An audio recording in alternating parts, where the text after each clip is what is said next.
Even though I'm pretty gruff and battle-hardened and scarred, I still have a soft spot deep down for one particular archetype in storytelling, and that is for the guy who is gruff and battle-hardened and scarred, but still has a soft spot for people who are vulnerable. Like Wolverine in the Marvel comic books is one of these characters where, I mean, literally has knives come out of his hands. He lives in constant torture. We have a term that occasionally gets used in our family's circle of friends, the Wolverine hunch. It's that thing that you finally do where you put your head down and your shoulders up when it's like, that's enough. Just give me a little space, back off. Everything about this character as he's been written over the decades is off-putting. Give me my distance. I will fight and scrap if you put me in a corner. So it just doesn't seem like there would be any tenderness there. But also the way this character has been written over the decades is such that he will invest deeply in the protection of and even the development of and mentoring of a kid who comes across his path who is in need of such a figure in his life. I think this archetype is pretty popular right now because of The Mandalorian as well. I mean, this is what The Mandalorian is. I mean, the guy's literally in a warring battle weapon warriors death cult thing, but he takes care of a little baby green frog Yoda thing. I think everybody likes that. Same exact actor.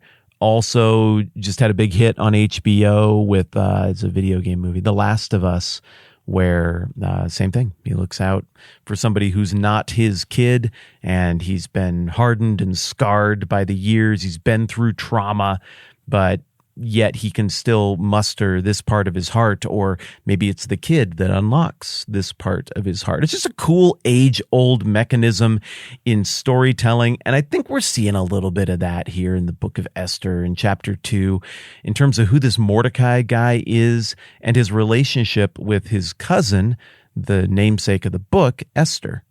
Esther chapter 2, verse 5. We read this a bunch yesterday. I'm going to read it again just to give you the whole context. Now there was in the citadel of Susa a Jew of the tribe of Benjamin named Mordecai, son of Jair, the son of Shimei, the son of Kish, who had been carried into exile from Jerusalem by Nebuchadnezzar, king of Babylon, among those taken captive with Jehoiachin, king of Judah. Mordecai had a cousin named Hadassah. She had neither father nor mother. This girl, who was also known as Esther, was lovely in form and features, and Mordecai had taken her as his own daughter when her father and mother died.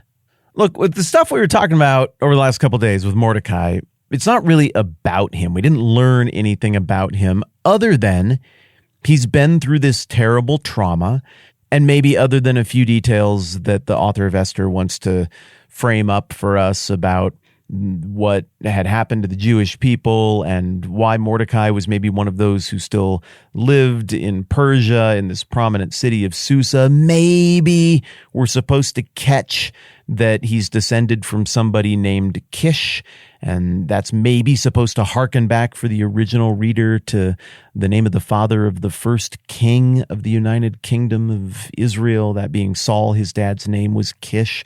But there's not a lot there to go on. We don't really get a sense of this guy's heart or what kind of character we're going to be dealing with, other than I think the most obvious thing is the trauma. He's descended from this horrible cultural calamity and has cultural memory, if not living memory, of what happened there. But as soon as it pivots into this little girl that gets introduced to the story, well, now things are different, because somewhere along the line, he had some family members who had a daughter. I guess it would be his aunt and uncle, and they died, and this little girl had nobody. And so apparently this Mordecai fellow, who was descended from massive cultural calamity, had his own demons and personal trauma, and who, as we see as the story goes along, is pretty shrewd and world-wise and street-wise. This guy, with some of those Wolverine or Joel or the Mandalorian kind of qualities, he swoops in and takes responsibility for this young lady. And I think of another one of these examples, the harsh and gruff Uncle Argyle from the Braveheart show, who ends up being the mentor to William Wallace. You know, he doesn't just protect William Wallace. he enculturates William Wallace. He raises William Wallace in the ways of the Highlanders and makes him a sophisticated thinker who understands his own people and the larger world. He gives away his heritage and his skill set. And I think as the story of Esther unfolds, what we see is that Mordecai did that as well. He didn't just look out for this girl and make sure she didn't get robbed on the street or something worse. He clearly imparted to her a whole skill set of social sophistication and understanding how people are and how others are wired and how to talk to people, because all of that is on magnificent display as we work through the rest of the book. I think that behind the scenes in these couple of sentences I just read you are years and years of training montage and investment. I choose to believe, though I can't totally prove it from the text, that there's a real tenderness between these two as well. And I don't think that the fact that Esther ends up being taken away into this competition, this dark pageant that is about to happen, I don't think it's necessarily a reflection on Mordecai being a bad caregiver or being a cruel caregiver. Maybe one could argue that Mordecai did a great job and was very protective and mentoring in a whole bunch of different ways, but maybe it could be said that he should have done more to protect Esther from going into this situation.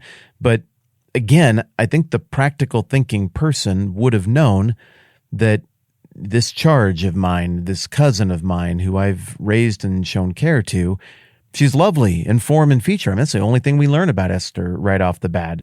Now, there's an elephant in the room here, though. I suppose it could be argued that Mordecai should have done more to protect Esther from this difficult situation she was about to be thrust into.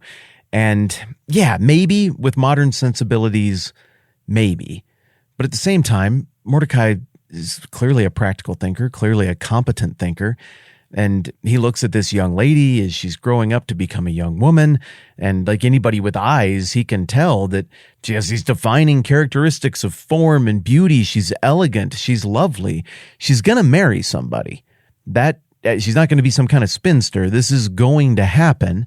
And I think what Mordecai is probably doing here, and what I think he could be praised for, is he's trying to get her the best imaginable match that he possibly can in a culture where this matchmaking is not entirely lovely as we think of lovely matchmaking in modern civilization. If she's going to effectively get married off to someone in an arranged marriage because that's how it happens, Mordecai is probably doing her a great mercy, or so he imagines, by trying to set her up to be married off to the most powerful person on all of planet Earth.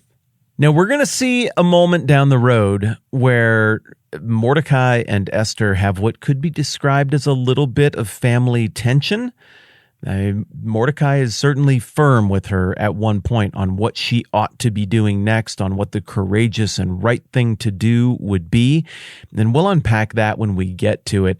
I'm not saying this guy was perfect. I'm not saying the situation is perfect, but I do see a character trait here that is one that I've come to admire anytime I see it in storytelling or in real life. And it's the rough, gruff dude who's taken a beating over the course of his life, but somehow has that little sliver of softness and tenderness and nurturing left within him. And then oftentimes it is a little girl who comes along and reawakens that part of the character, and then beautiful things come out of the story, even if those beautiful things still have elements of gruffness and bumblingness. If anything, that's part of the charm. And looking beyond just the character of Mordecai here, bigger picture for the whole book, I think we're seeing one more little element of the providential themes of the book of Esther. God is not mentioned, but he's working all of this stuff together for something good, for something redemptive, before anybody knows it even needs to be worked together. And if Mordecai doesn't make this investment in young Esther, young Hadassah, then she would never have been positioned in that moment of need for such a time as this to do something that only she was in position to do. So I kind of enjoy looking at this little bit of text and seeing God using one of my favorite archetypes to raise up someone who could be courageous, brave, and well-positioned, and to bring about his redemptive plans. Pretty cool. We're going to start trying to figure out if there's more to this Esther girl than just being lovely in form and figure as we look at the next few verses in all of this tomorrow. I'm Matt. This is the 10-Minute Bible Hour Podcast. Let's do this again soon.